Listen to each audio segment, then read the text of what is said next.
Bonsoir à tous et à tous, voici les actualités de ce mercredi 3 décembre 2025 que je vous invite à suivre jusqu'à son terme.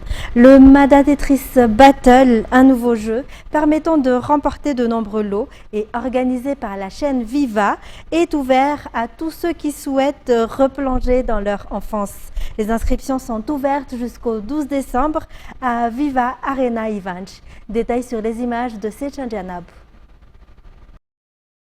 Si autrefois, le Tetris se jouait sur console, téléphone ou autre appareil, cette fois, le Mada Tetris Game, organisé par la télévision Viva, se joue sur ordinateur.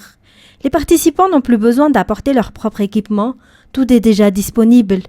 Les manettes seront unifiées et les joueurs ne pourront pas les personnaliser afin que les chances soient égaux. La participation est ouverte pour toutes les tranches d'âge. Toutefois, les mineurs seront représentés par leurs parents lors de leur inscription. Le droit d'inscription est de 10 000 arrières et les inscriptions sont ouvertes jusqu'au 12 décembre. Les éliminatoires se dérouleront les 13 et 4 décembre et seuls ceux obtenant les meilleurs scores en 3 minutes accéderont à la finale. Un lot de 1 million d'ariars attend le vainqueur, alors n'hésitez plus et inscrivez-vous à Viva Arena Events. Dans les actualités également, selon le communiqué publié par l'APIPA ce matin à 8h, la plaine d'Antananarive traversée par la rivière Sissogne est placée en alerte jaune, indiquant un risque de montée des eaux. Les pluies se poursuivent en cette saison des pluies, renforçant le dispositif de surveillance des rivières et des lacs entourant Antananarive.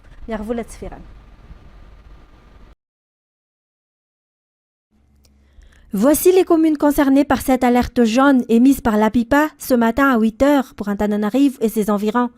Tiafa, Andjube Ansaadit, Bungatsar, Antanetkeli Ambuizuk, Alatsnenambaza, Ampaichus, Swaland, Ampanef, Suaven, Anusatu Anjefan, Ampitatafk, Ambavatukan, Fenoarive, Itos, Ambuchmanzak, Fiadanan, Ampangabe. Le niveau de la rivière Sissogne à l'échelle d'Anjamasn est descendu à 2,10 mètres après avoir atteint son pic à 2,31 mètres à minuit. L'évolution au cours des prochaines 12 heures dépendra des conditions météorologiques. À l'échelle d'Ampitatafk, la Sissogne affiche 2,58 mètres. Le niveau a augmenté de 0,74 mètres en 24 heures et continue de monter. Le seuil d'alerte jaune de 3 mètres sera atteint à Ampitatafk dans les 12 heures à venir. À noter que le seuil d'alerte rouge est fixé à 3,50 mètres dans cette zone. Rivière d'Ikoup, 2,22 mètres à l'échelle d'Amboumanamboul, le niveau est monté de 0,18 mètres en 24 heures et devrait continuer d'augmenter dans les 12 heures à venir. Le seuil d'alerte jaune y est de 3,5 mètres. 1,96 mètres à l'échelle de Bevumang, le niveau a augmenté de 0,15 mètres en 24 heures et restera en hausse au cours des prochaines 12 heures. Le seuil d'alerte jaune y est de 4 mètres. Rivière Mambe, 1,10 mètres à l'échelle d'Ambouidjou, le niveau y est monté de 0,28 mètres en 24 heures. Selon les prévisions météorologiques, les pluies devraient atteindre entre 40 et 80 mm en 24 heures. En économie, le taux d'inflation ne dépassera pas les 7,4% d'ici la fin de l'année selon l'Instat, et ce malgré les inquiétudes des entreprises interrogées par la Banque centrale, dont 46,8% estiment que le taux d'inflation pourrait dépasser les 10% à la fin de cette année. Les détails. L'IPC, ou indice des prix à la consommation, mesurant l'évolution du coût des biens consommés par ménage, détermine la hausse du coût de la vie. D'après les données de l'Instat, le riz représente 17,85%, les boissons non alcoolisées 52,9% et les produits de première nécessité 28,31% des achats quotidiens des Malagasy. Les prix de ces produits ont peu évolué au mois de novembre. Il en est de même pour les prix du carburant qui ont même enregistré une baisse. Si le taux d'inflation avait atteint 9,5% en janvier 2025, il est estimé à 7,4% pour cette fin d'année, selon le rapport de l'Instat. Il ne faut toutefois pas minimiser l'éventuel impact de la saison des pluies et de la période de soudure sur les prix des produits agricoles et des marchandises en général, qui pourrait faire grimper le taux d'inflation en janvier 2026. Toujours en économie, la Banque mondiale appelle la République de la refondation à accélérer la mise en œuvre des 23 projets qu'elle soutient à Madagascar. Par ailleurs, elle lance également un appel urgent pour résoudre les problèmes liés à l'énergie, une situation qu'elle juge en constante dégradation et nécessitant des mesures strictes et des réformes immédiates.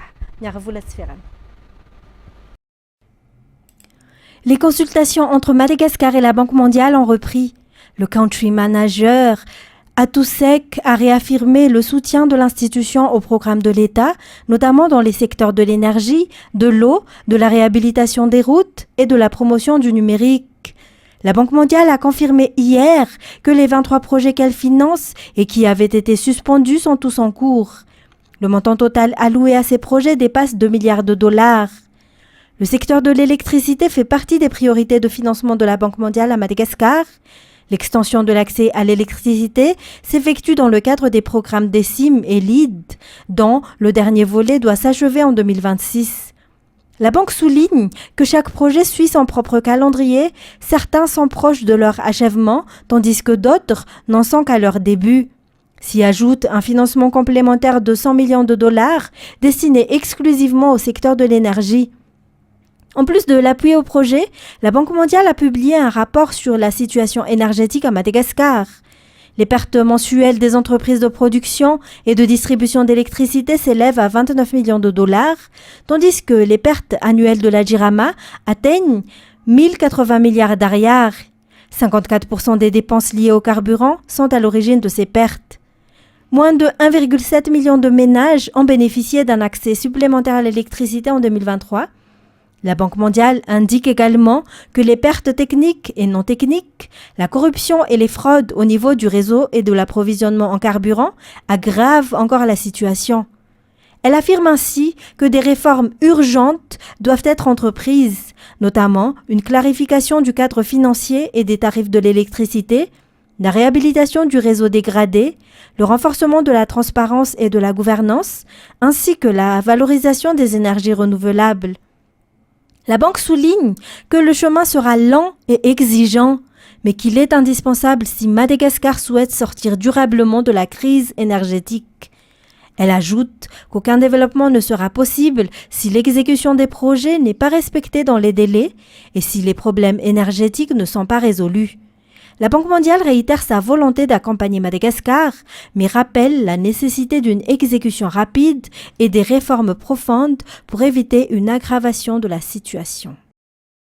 Et fait divers, un conducteur de taxi-moto a été tué par balle hier vers 20h à Ambouibat, commune d'Ambouimanamboul, district d'Avarajan. 2 coups de feu ont été entendus par les riverains. La victime a été atteinte au cou et à la poitrine. Les assaillants ont emporté la moto qu'il conduisait. Le conducteur avait encore eu le temps d'appeler à l'aide avant que les tirs ne retentissent, mais lorsque les gens sont sortis, il était déjà touché. L'attaque s'est produite devant le portail de l'église FJKM Ambouibat. On a appris que l'homme résidait à 67 hectares et travaillait quotidiennement comme taxi-moto à Issouchi. Lui et sa famille sont originaires de Manakar. Et puis, les conducteurs de taxi-moto à Andap ont mené hier une grève accompagnée d'une manifestation. Ils protestent contre la décision des services fiscaux locaux d'exiger le paiement de l'impôt synthétique 2024 fixé à 100 000 ariars. Les manifestants réclament une réduction de cet impôt obligatoire.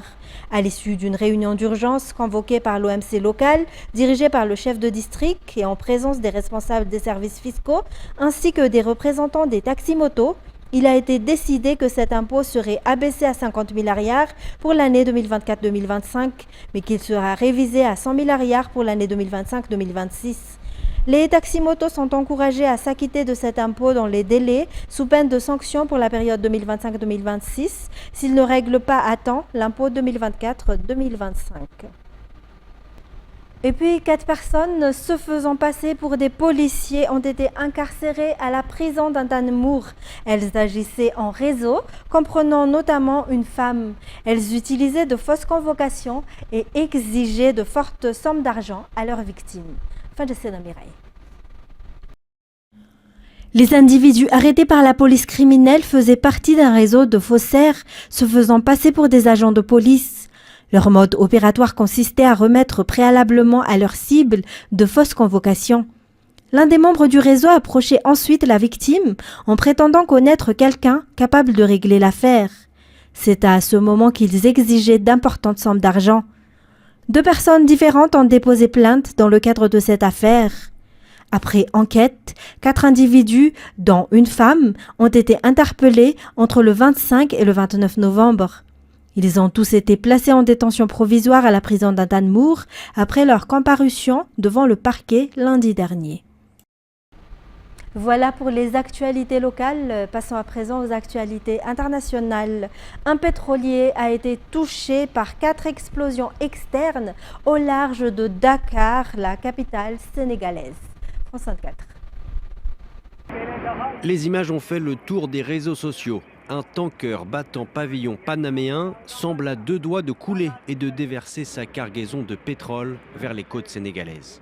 Le Mersin appartient à la compagnie turque Mersin Shipping et le gérant, Besiktas Shipping, turc lui aussi, a réagi. Le 27 novembre 2025 vers 23h45, alors que le navire était au mouillage au large de Dakar, 4 explosions externes se sont produites, provoquant une voie d'eau de mer dans la salle des machines. La situation a été immédiatement maîtrisée et nous confirmons que tous les membres d'équipage sont sains et saufs. Il n'y a ni blessés, ni décès, ni pollution. Le navire demeure sûr et stable et ne présente aucun risque pour la navigation ou la sécurité des zones environnantes. Selon des sources de sécurité maritime, la première évaluation des dégâts suggère que le navire, qui avait auparavant fait escale dans un port russe, aurait été la cible de mines magnétiques, comme lors d'autres incidents survenus cette année et que certains observateurs imputent à l'Ukraine. Depuis décembre dernier, il y a eu au moins 7 attaques sur des tankers qui se sont rendus dans des ports russes, mais la plupart ont eu lieu en mer Noire, comme ce mardi. Les autorités maritimes turques ont signalé une attaque au large de Sinop sur un autre navire, le Midvolga 2, en route depuis la Russie vers la Géorgie et apparemment chargé d'huile de tournesol. Les images partagées sur les réseaux suggèrent l'utilisation de drones. Lundi, le président turc Recep Tayyip Erdogan avait averti toutes les parties concernées de cesser d'entraver les voies commerciales en mer Noire. Et le buste de la reine Nefertiti, exposé au News Museum de Berlin, fait l'objet d'un consensus. Les Égyptiens réclament son retour, suite notamment à l'ouverture d'un grand musée au pied des pyramides de Gizeh. France 24. C'est la star du Neues Museum à Berlin, le buste de Nefertiti. Un visage quasiment intact qui fascine le monde entier depuis sa découverte en 1912 à plus de 3000 km de là. Et c'est justement devant le tout nouveau Grand Musée égyptien du Caire que Najwa recueille des signatures électroniques tous les week-ends pour obtenir son retour. Premièrement, c'est notre droit. Deuxièmement, il a quitté l'Égypte de manière totalement illégale. Et en plus de cela, il disait que le musée égyptien n'était pas sûr. Mais maintenant, il est très sûr et tout à fait adapté aux antiquités égyptiennes comme le buste de Nefertiti ou la pierre de Rosette. Seulement pour Berlin, pas question de considérer une restitution. Au début du siècle dernier, les découvertes étaient en effet partagées entre l'Égypte et les commanditaires des fouilles. C'est ainsi que le buste de Nefertiti a été attribué à l'Allemagne. Pour la direction du musée, son transfert était donc parfaitement légal et un retour, même temporaire, en Égypte est inenvisageable. Rappelez-vous, Toutankhamon a voyagé dans les années 80. Aujourd'hui, il ne voyagerait plus pour des raisons de conservation. Ici, au musée, et Nefertiti n'est pas une exception, je veille sur au moins 200 objets que je ne peux pas prêter. Et lorsque des collègues me demandent un prêt, je dois leur répondre « Désolé, mais cet objet n'est pas transportable d'un point de vue conservatoire ». Chaque année, plus d'1 demi-million de visiteurs viennent admirer la reine égyptienne à Berlin. Mais en Allemagne, la discussion n'en est pas close pour autant. Certains historiens questionnent non seulement la légalité, mais aussi la légitimité de ce transfert dans un contexte colonial, à l'instar de Sebastian Conrad, l'auteur d'un ouvrage consacré à l'icône antique. On pourrait se demander, est-ce que les lois de cette époque peuvent être encore considérées comme justes? En Allemagne, par exemple, on a choisi de considérer les lois de l'époque nazie comme illégitimes, donc non valides. Mais pour la période coloniale, ce débat n'a pas encore eu lieu. Au Caire, Najwa est donc plus déterminée que jamais. Environ 150 000 personnes ont déjà signé la pétition qui demande le retour de Néfertiti. Comme beaucoup d'Égyptiens, elle espère un jour la voir de ses propres yeux et surtout dans son propre pays. 2 mineurs ont été mis en examen à Paris et écroués pour un projet d'attaque antisémite. Les 2 adolescents sont mis en examen pour participation à une association de malfaiteurs terroristes en vue de la préparation d'un ou de plusieurs crimes d'atteinte aux personnes. France 24. Depuis des mois, les 2 adolescents étaient en contact sur les réseaux sociaux. Les enquêteurs les soupçonnent d'avoir ainsi mûri leur projet d'attaque terroriste. Leur cible, des synagogues et des lieux fréquentés par la communauté juive. Dans les derniers messages échangés, l'un d'eux écrivait vouloir passer à l'acte dans 5 jours. Une menace qui a précipité leur interpellation mercredi dernier en région parisienne et à Strasbourg. L'un a 16 ans, de nationalité française. Il était scolarisé dans un lycée technique. Le second, également âgé de 16 ans, est russe, d'origine tchétchène, en France depuis 4 ans et déscolarisé. 2 jeunes qui se sont radicalisés en consommant des vidéos de propagande djihadiste ultra-violente et ouvertement antisémite. Des cas loin d'être isolés. En effet, le nombre d'adolescents radicalisés ne cesse de progresser en France. En 2022, 2 mineurs ont été déférés devant le parquet national antiterroriste. Ils étaient 15 en 2023, ils sont 20 cette année. Des jeunes recrutés sur Internet et appâtés par un discours marketé pour leur âge. En fait, on leur propose, grâce à cette forme de propagande, d'avoir une forme à la fin de reconnaissance par les pairs, de reconnaissance médiatique aussi, d'être quelqu'un lorsqu'ils pensaient n'être personne, d'avoir un avenir lorsqu'ils pensaient ne pas en avoir. Pour eux, c'est une solution prête à l'emploi. Mis en examen pour association de malfaiteurs terroristes, les 2 adolescents ont été écroués. Les investigations se poursuivent afin de déterminer le degré d'avancement de leur projet djihadiste. Et c'est la fin de cette édition. Mesdames et messieurs, merci à vous de l'avoir suivi. Au revoir et bonne continuation sur Viva.